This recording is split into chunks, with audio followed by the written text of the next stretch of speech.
Oksa suunnittelee ja valmistaa nykyaikaisilla menetelmillä maatalous- ja metsäkäyttöön tarkoitettuja tuotteita.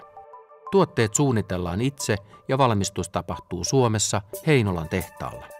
Suunnittelun lähtökohtana on ollut tuotteiden soveltuvuus raskaaseen urakointikäyttöön. Tuotannossa tarvittavat puolivalmisteet tilataan alihankkijoilta, joiden kanssa pyritään tekemään pitkäaikaisia sopimuksia. Karjatuotannolla saavutetaan alhaiset tuotantokustannukset, näin oksatuotteille varmistetaan myös kilpailukykyinen hinta. Leikkeet särmätään vasta tehtaalla.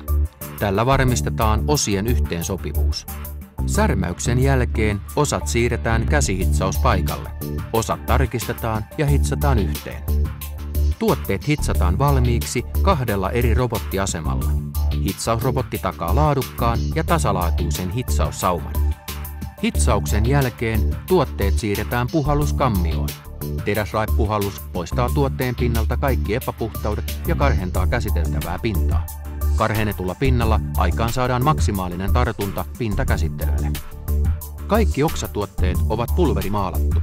Pulveroinnin jälkeen kappaleet uunitetaan, jolloin jauhe sulaa kiinni teräksen pintaan.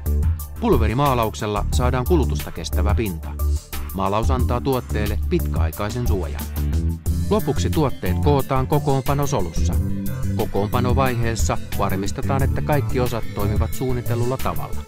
Rakenteet on suunniteltu kestämään jatkuvaa rasitusta vaativissa olosuhteissa. Oksatuotteet ovat käyneet läpi riskianalyysin ja siksi tuotteelle on myönnetty CE-merkintä. Uusia tuotteita testataan tehtaalla sekä kenttäolosuhteissa. Tällä varmistetaan, että valmistettavat tuotteet ovat toimivia ja rakenteeltaan riittävän jämeriä.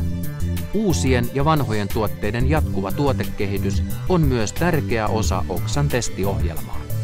Ostaessasi oksatuotteen tiedät saavasi laadukkaan ja pitkäaikaisen tuotteen, jota ammattilaisetkin arvostavat.